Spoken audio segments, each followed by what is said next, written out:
Impecable entrevista de Luis Majul al ministro de Economía Luis Caputo en La Nación Más, abordando temas importantísimos sobre la economía argentina, etc. Abordando también el veto del presidente Milei al financiamiento universitario, que se estará diciendo de que el presidente no tendría los números para sostener el veto y que si pasase esto, el gobierno concurriría a la justicia para apelar la decisión del Congreso, ya que esta misma ley no dice de dónde van a salir los fondos para poder financiar este proyecto. Ahora acá paréntesis también, déjame en los comentarios qué opinas acerca del financiamiento universitario. Una entrevista, como te dije, bastante interesante, así que te dejo sin más con el video y como siempre te digo, suscríbete y nos vemos en la próxima. Gracias por recibirnos nuevamente. Un placer, Luis. Casi 10 meses de gestión, casi 10 meses de gobierno. Yo le voy a proponer un abanico de temas incómodos para la economía hoy y si usted quiere los vamos desgranando uno a uno.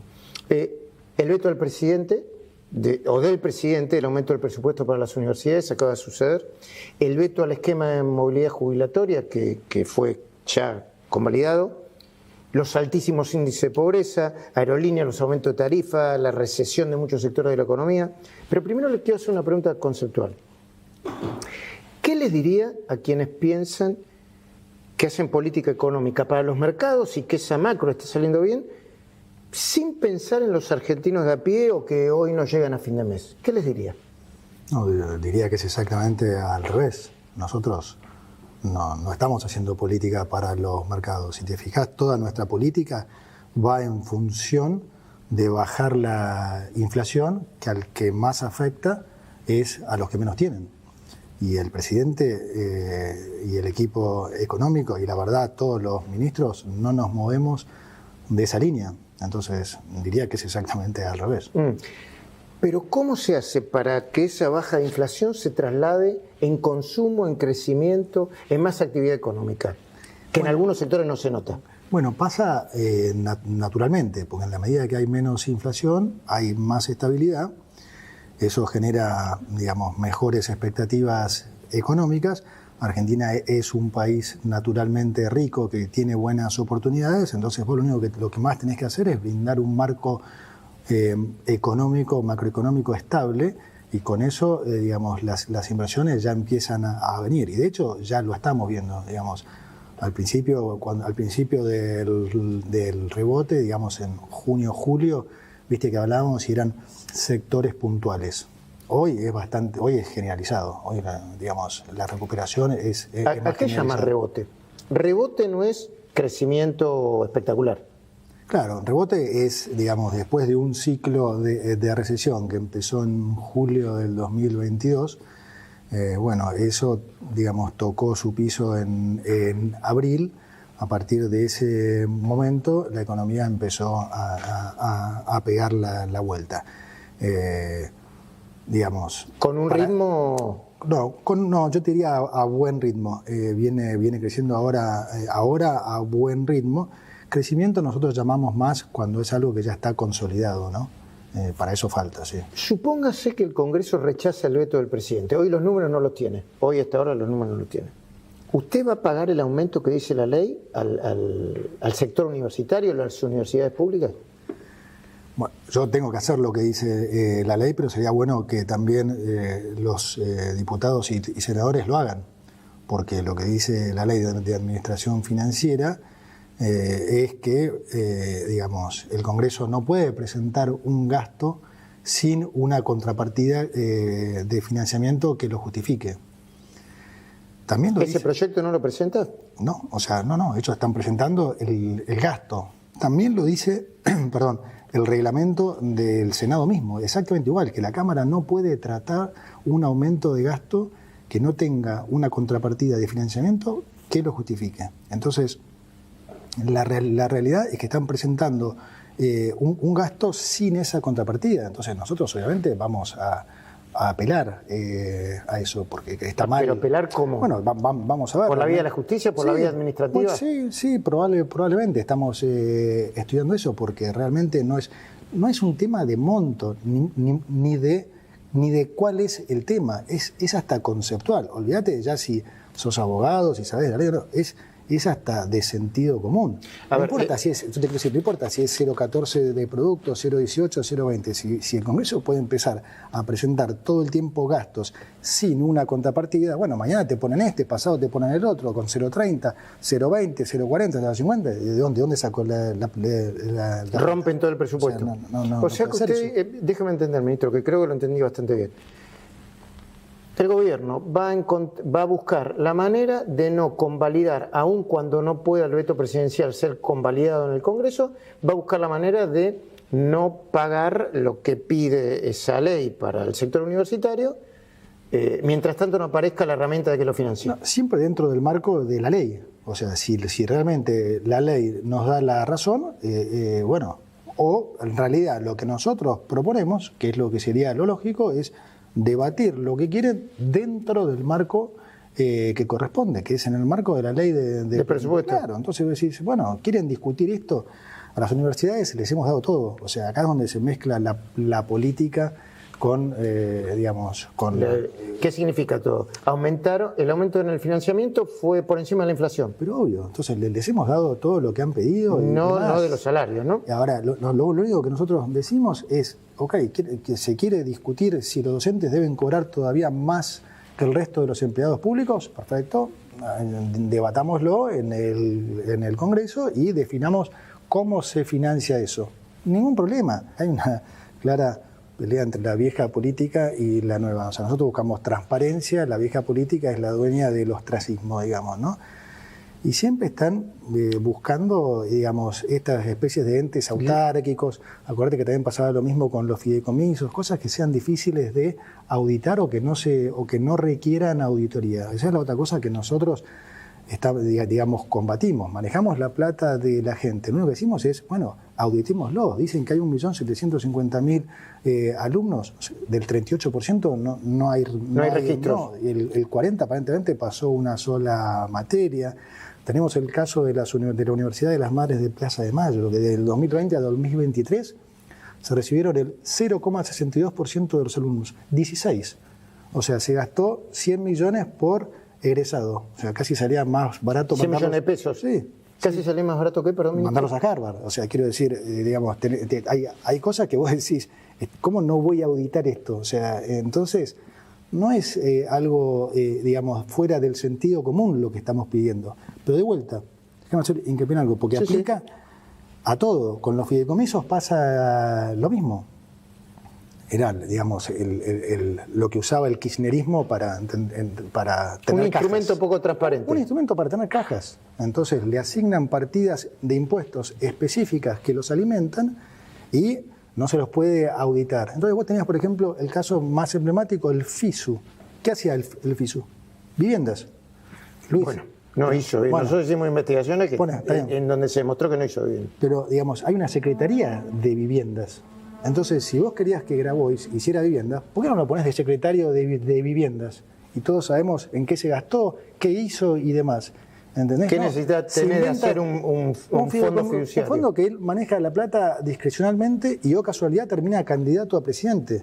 ¿Te acordás algún secretario de vivienda candidato a presidente? Probablemente no te acuerdes ningún secretario de vivienda. Entonces decís, termina candidato a presidente y con muchos comedores fantasmas que probablemente financiaron esa candidatura. Pero quiero decir, es todo parte de vuelta del mismo juego, de la vieja política versus la política que queremos hacer nosotros. El impacto de las tarifas en la canasta familiar es cada vez más alto, progresivamente más alto. En el AMBA estuvimos revisando, al principio era de 6 y pico y terminó en el 13 y pico, de una canasta familiar promedio, una familia promedio. En los últimos 9 meses aumentaron las tarifas promedio 370%, más o menos, mucho más que la inflación. ¿Piensa ir reduciendo el aumento de tarifa o van a seguir con el mismo ritmo de aumento? No, naturalmente se va reduciendo porque justamente lo que pasó al principio es que veníamos de una base tan baja que el aumento en términos porcentuales se hizo más alto. Pero acordate que hablábamos ya, creo que en la primera entrevista, que yo te hablaba de los falsos subsidios, ¿no? Esto forma parte de vuelta del cambio. ¿Por qué digo falsos subsidios? Porque te hacen creer que no te cobran la luz, pero en realidad te lo están cobrando mucho más, con una inflación del 250% en todo lo otro que tenés que terminar pagando. Y de vuelta, ¿quién sufre más la inflación? El que menos tiene. Entonces, este esquema de te hago creer que soy bueno y te regalo plata y te doy un subsidio es falso. Y a la larga se paga. Y no solo se paga, sino que de vuelta lo paga el que menos se puede defender. Eso es el que menos tiene, porque el que tiene plata tiene forma de cubrirse siempre y demás. El que menos tiene no. Entonces, naturalmente pasó eso y ahora sí va a ser mucho más tenue, claro. ¿Por qué se anticipan más cortes en el verano si las tarifas suben y se supone que las distribuidoras y las productoras, deberían invertir más para garantizar que no haya cortes? Bueno, eso es lo que estamos haciendo, digamos. Lo que se está viendo es, acordate que las inversiones no son de un día para el otro. Entonces eso también es consecuencia de esa política energética absurda, de vuelta, de hacerle creer a la gente que vos tenías que tener una tarifa más baja, no ahorrando luz, sino porque te hago creer que no vale nada. Eso es una soncera. Entonces, ahora con la señal de precios que nosotros hemos dado y demás, por supuesto, las empresas han empezado a invertir y en particular nosotros, desde la Secretaría de Energía y con la incorporación también de Daniel González, que está haciendo un trabajo extraordinario, están desde hace ya 2 meses con Eduardo Chiriru diseñando un plan de contingencia para que justamente eso no pase. ¿Qué cuenta hace usted, y el presidente también, cuando dicen que el poder adquisitivo de los salarios, en promedio, ¿no?, privado, público, y de los jubilados está aumentando más que la inflación? ¿Cuál es la cuenta que hace? ¿Qué toman? Tomamos los índices y pensá que desde noviembre, o sea, desde fin de noviembre, digamos, desde que nosotros asumimos, la inflación fue del 144%. Acumulada. Y las jubilaciones sin bono subieron 158%. O sea, es lo que dicen los índices. Lo que pasa es que venían... No, pues yo digo desde que estamos nosotros, ¿no? Volvemos al tema de... ¿Cómo tomar volvemos al tema de la política, lo que se te preocupa. O sea, ¿qué hace la política típicamente? Toma temas sensibles, ¿no? Lo saca de contexto. Lo saca de contexto y ¿qué trata de hacer con eso? Una, llevarse cajas y 2, tratar de bajar tu popularidad y si es posible, las dos. Entonces vos fíjate que la misma gente que el año pasado, en pleno plan patita, en pleno despilfarro, le sacó un 30% a los jubilados, reclama ahora que vos le des más cuando nosotros en pleno ajuste le hemos hecho ganarle a la inflación un 158 versus un 144. Y ahora reclaman, y vos decís, qué raro, vos estabas hace 10 meses y gastabas plata como loco y le sacaste un 30%. Recontra atrasado igual, ¿no? Las jubilaciones, los salarios, estamos de acuerdo. Pero obvio, como todo el mundo, o sea, no es diferente a los demás, digamos, es la consecuencia del modelo que vivimos, tampoco, o sea, eso le pasa a muchísima gente, ¿no? ¿Y con el salario también? Con el salario pasa exactamente 147 de inflación y el salario... El salario al principio, durante diciembre, hubo una pérdida importante, los últimos 5 meses el salario real le ganó a la inflación. A hoy, y estimando lo que pudo haber sido agosto, porque los números oficiales en realidad del INDEC llegan a julio, estimando, está prácticamente, recuperó todo lo que fue, digamos, la caída inicial de diciembre. Estamos prácticamente a 1 o 2% desde que asumimos. Okay. Si los salarios crecieron... pero 5 meses de crecimiento ya, ¿no? Bueno, si los salarios crecieron, si las jubilaciones crecieron, ¿por qué no aumenta el consumo? Por ahí es una pregunta ignorante, pero yo la asumo como... yo trato de sumar 2 más 2. No, llego hasta ahí. Bueno, no. En la medida que la masa salarial siga aumentando, el consumo va a aumentar. Y sí, es verdad lo que decís vos, que se ve un poco más de aumento en la producción que en el consumo, eso se ve.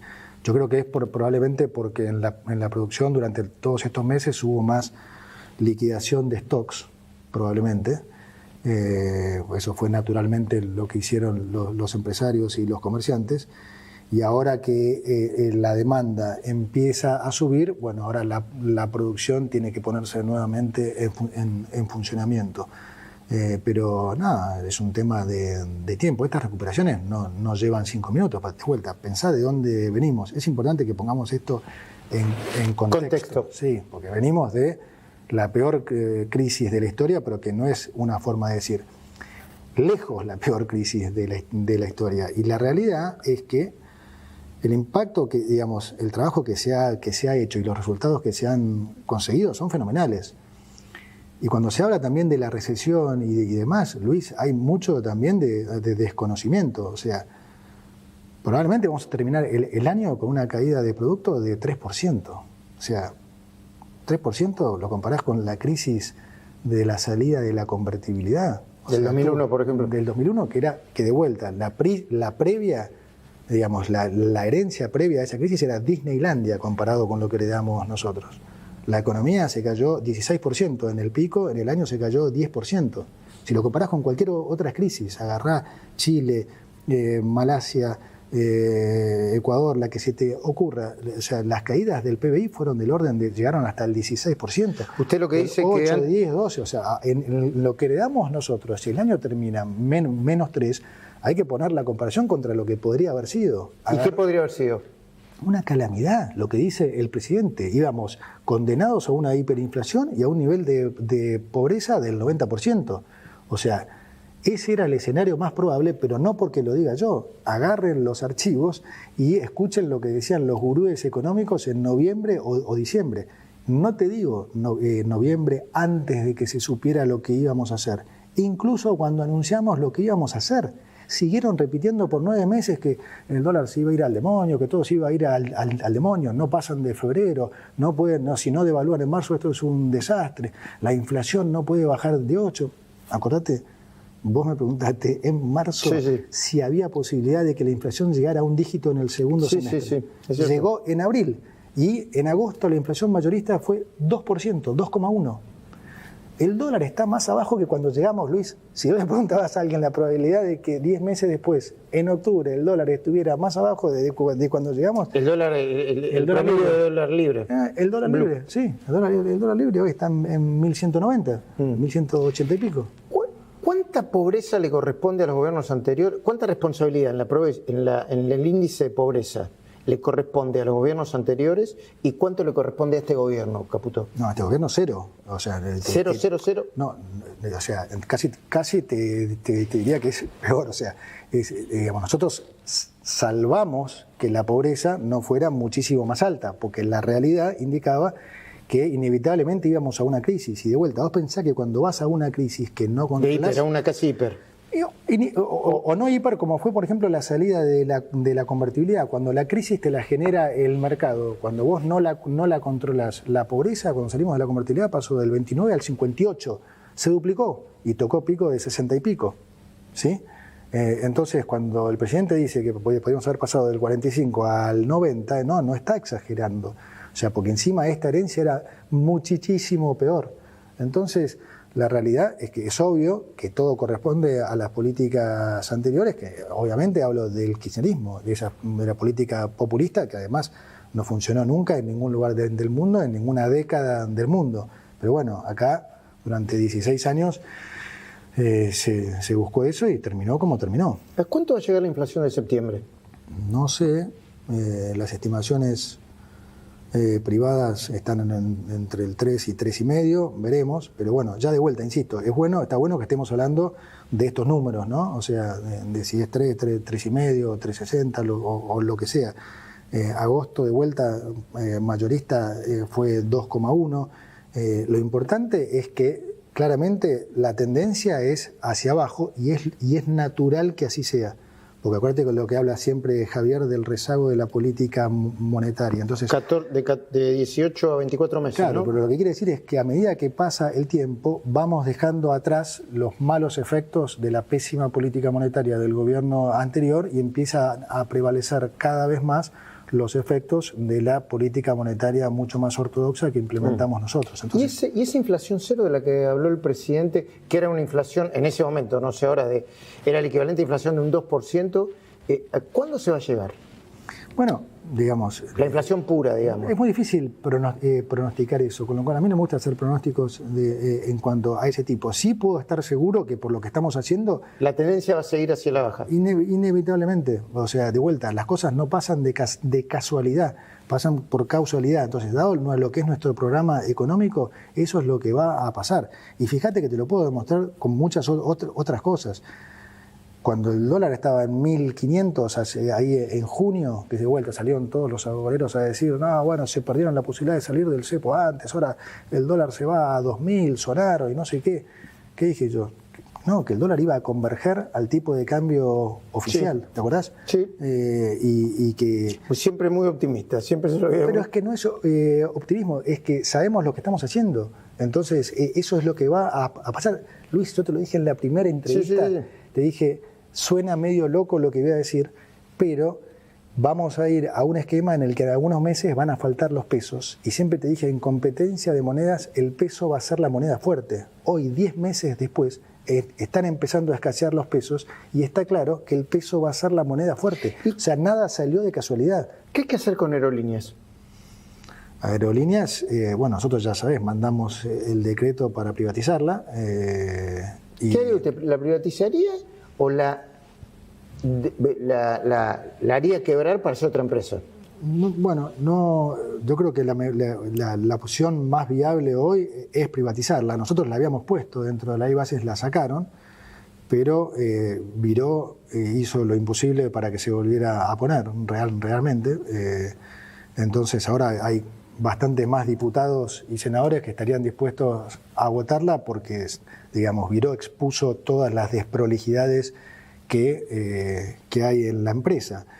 Y eso es lo que nosotros vimos desde el día 1, pero claro, digamos, está mucho más expuesto ahora de lo que nosotros habíamos podido hacerlo. Pero así pasa con la mayoría de las empresas. Las empresas del sector público son, como se dice siempre, son cajas. Son cajas. Entonces, los fondos fiduciarios, las empresas y demás, te puedo dar un montón de ejemplos. Son la mirada de la sociedad con respecto a Aerolíneas, por ejemplo, Aerolíneas, con respecto a la línea de bandera o la... No, pero escúchame, digamos, tenés un montón de gente que no vuela financiando a un pequeño grupo. Está muy bien tener una, digamos, Aerolíneas brinda un buen servicio, los pilotos son muy buenos y demás. Ahora, eso no justifica que a Argentina le cueste, como el año pasado, 400 millones de dólares. Claro, 1.300.000 por día. Eso no lo justifica. Entonces, ni una cosa ni la otra. Entonces, digo, una opción es privatizarla, que siga habiendo, que siga funcionando, pero que funcione más eficientemente. Si no se vota la privatización, bueno, estamos analizando otras alternativas y bueno, veremos en qué termina, pero te quiero decir, hay casos incluso hay casos mucho más emblemáticos. O sea, ¿qué Aerolíneas? Nosotros ahora vamos a cerrar el ENOSA, que es otra empresa, un antro de corrupción. ¿Qué es? El ENOSA es el ente nacional de obras hídricas de saneamiento. ¿No? Lo que se creó en el 95 supuestamente para hacer una obra o dos. Claro, después le encontraron la vuelta de que, che, esto es mejor en realidad. Nosotros hay una subsecretaría de recursos hídricos. ¿Para qué necesita el SENOSA? ¿Para qué necesitas? Y eso se va a cerrar. ¿Y cuánto vos fíjate que en la subsecretaría de recursos hídricos a hoy había 184 obras. ¿Sabés cuántos había en el ENOSA? ¿Cuántos? Casi 1.500. ¿Cuánto dinero es eso? ¿Cuánto se van a ahorrar? No, digamos, es difícil de calcular. Es difícil de calcular, pero vos te das cuenta que por qué se centralizan todas las obras ahí. Porque es mucho más difícil auditarlo. Entonces, vos tenés una subsecretaría que se dedica a eso. ¿Para qué tenés esto? Porque son cajas. La gente dice, cerraron 9 sucursales del Banco Nación en La Pampa. Y después le dicen, che, pero además, le mezclo dos temas que no tienen nada que ver. Pero necesito entenderlo, o necesitarán la audiencia entenderlo. Bajan los aranceles de importación de, qué sé yo, la lata de café, ventiladores, neumáticos, bicicletas, motos. ¿En qué me afecta a mí? Bueno, empiezo por lo último. La baja de los aranceles te afecta en que esos productos van a bajar de precio. Sí, indefectiblemente. Claro, indefectiblemente. Entonces nosotros vinimos a eso, a bajar impuestos, a bajar aranceles, a comerciar mal con el mundo. Eso es a lo que vinimos. Lo de La Pampa, lo del Nación, aplaudo. O sea, está perfecto y así tiene que ser. Y ojalá se sumen más bancos privados, porque...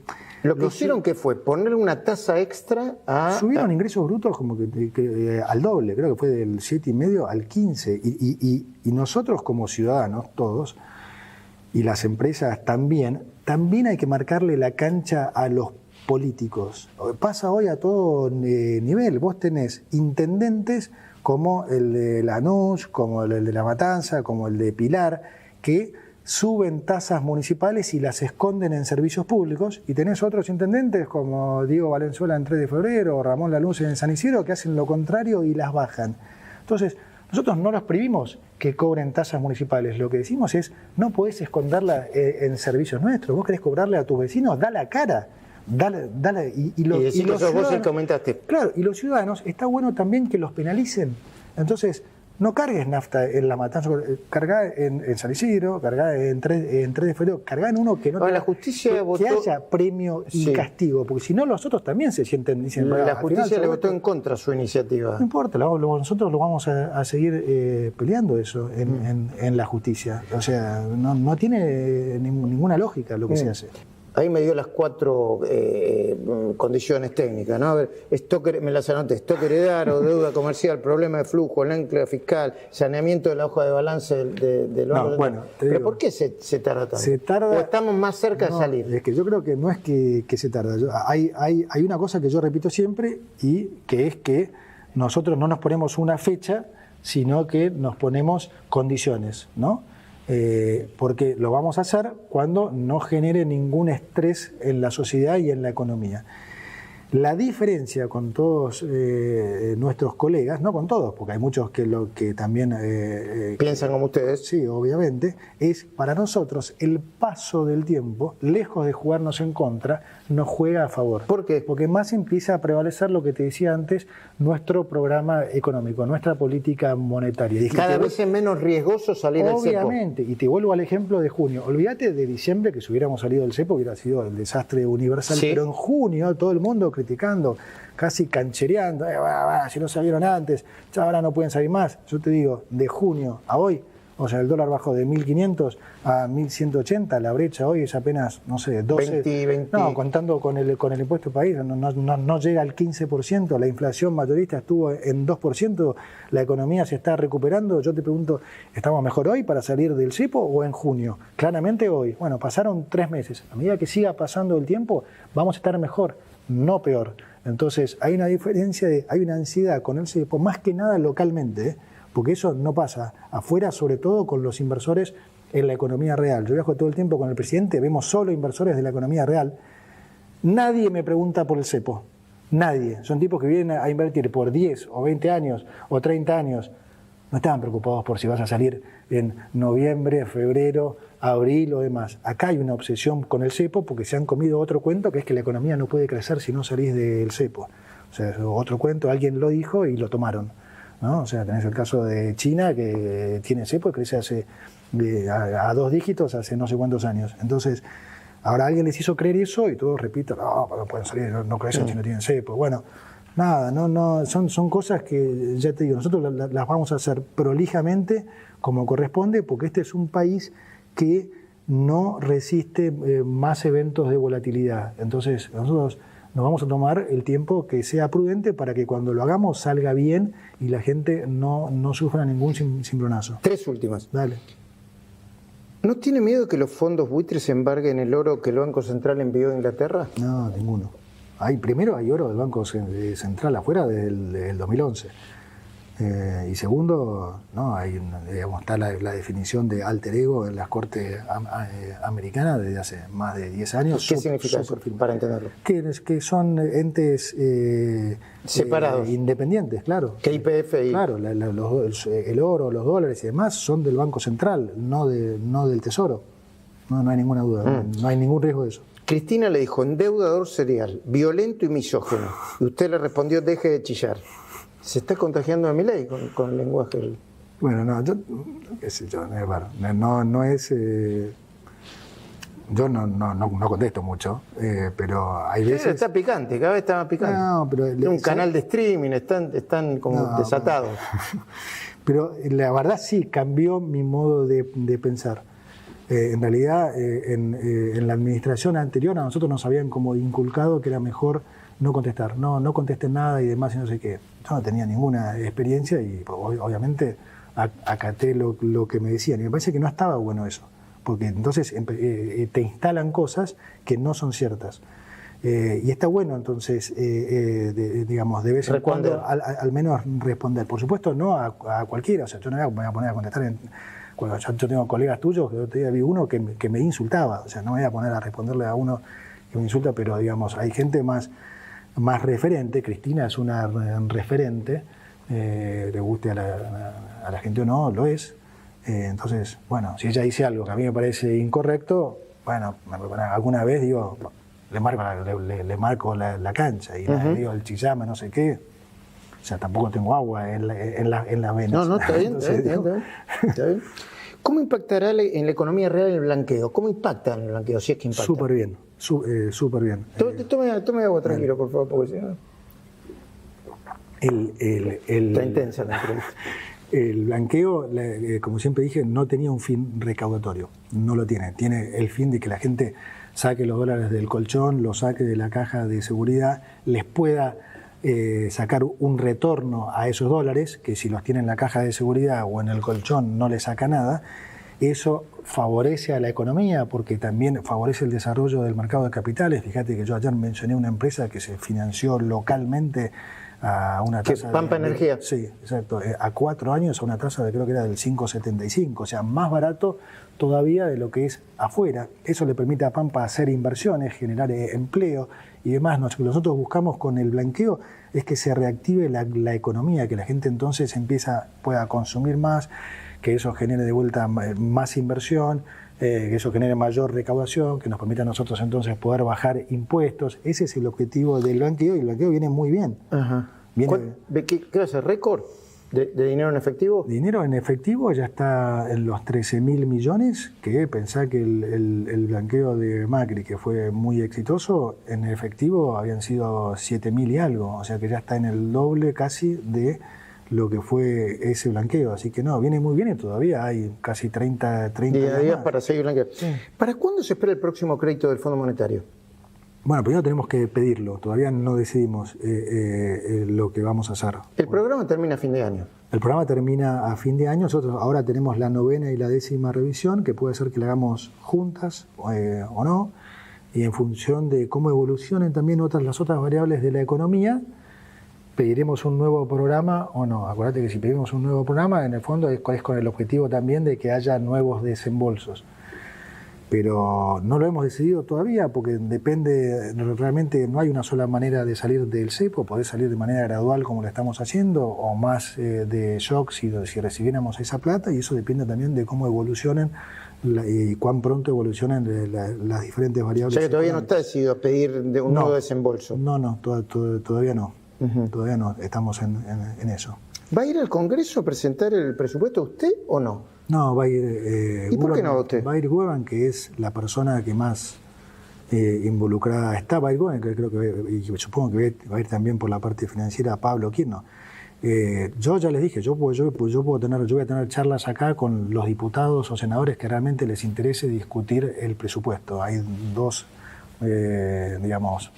partes, ¿no? A los que realmente les interesa, felices, los recibo, les explicamos todo y demás. Lo otro es una puesta en escena, un show esencialmente del kirchnerismo. Yo trabajo como un perro, no voy a gastar un día haciéndole show al kirchnerismo. No quiere contribuir al show del kirchnerismo. No importa nada, o sea, y si a ellos realmente lo que les importa es la parte técnica, bueno, Carlos es la persona que más involucrado estuvo, así que no hay ninguna razón, está yendo la gente que corresponde. Yo, digamos, de vuelta, si quieren tener la charla otros... Usted los recibe. Yo los recibo. Esto es una pregunta puntual que sí. Pasa en la provincia de Santa Fe, porque el otro día me dieron el detalle, pero ¿qué pasa con otras provincias?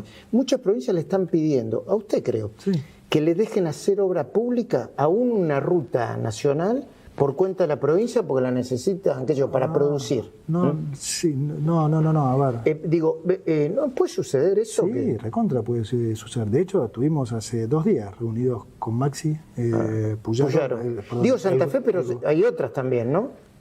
Hay otras, lo estamos charlando con varias, incluso estamos pensando en algo más integral, todavía no me corresponde decirlo, pero estamos pensando en algo más integral, que lo hablé con Maxi también, Pero sí, tuvimos una charla bárbara en la que quedamos esencialmente en que vamos a hacer esas cosas. Pero como digo, hay más cosas que podemos hacer con las provincias, porque hay un montón de reclamos cruzados que mi sensación es que van a estar años y nadie los va a resolver, y a veces me pregunto si no sería más pragmático hacer una especie de como se dice, de clearing, de settlement, de arreglo, y decir, bueno, a ver qué tenés vos, qué hay yo, a ver qué podemos hacer, qué nos conviene, y terminar con estos temas para que, digamos, se beneficien todos, porque, digamos, los reclamos estos son muy debatibles todos, y las provincias tienen argumentos, y acá tienen argumentos también, y la justicia escucha a uno, escucha al otro, y tardan.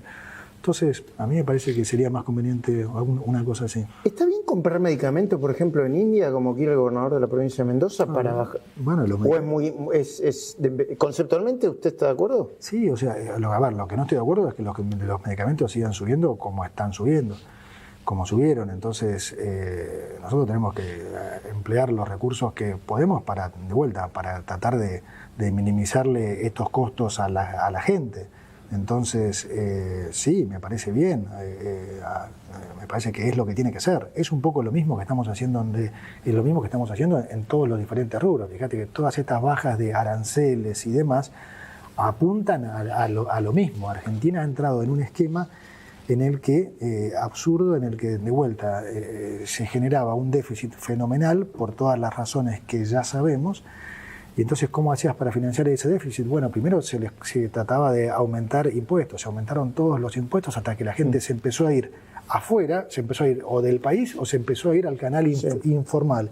Entonces tenés, digamos, una cantidad de empleados en el sector privado que no crece desde el 2011, pero bancando un Estado cada vez más grande, que cobra más impuestos. Bueno, todo eso hay que ir desarmándolo, bajar aranceles, bajar impuestos, permitir las importaciones, es en beneficio de la gente. Hay una parte de los argentinos que no lo va a poder convencer nunca, ¿no? Dicen, no, qué puta, que yo, bueno, el 30 y pico % o lo que sea del kirchnerismo. Y hay otra que dice, bueno, yo estoy dispuesto, pero ¿cuándo llega ¿cuándo hay un poco de agua en este camino del desierto? ¿Cuándo? Voy a disentir con ¿cómo no?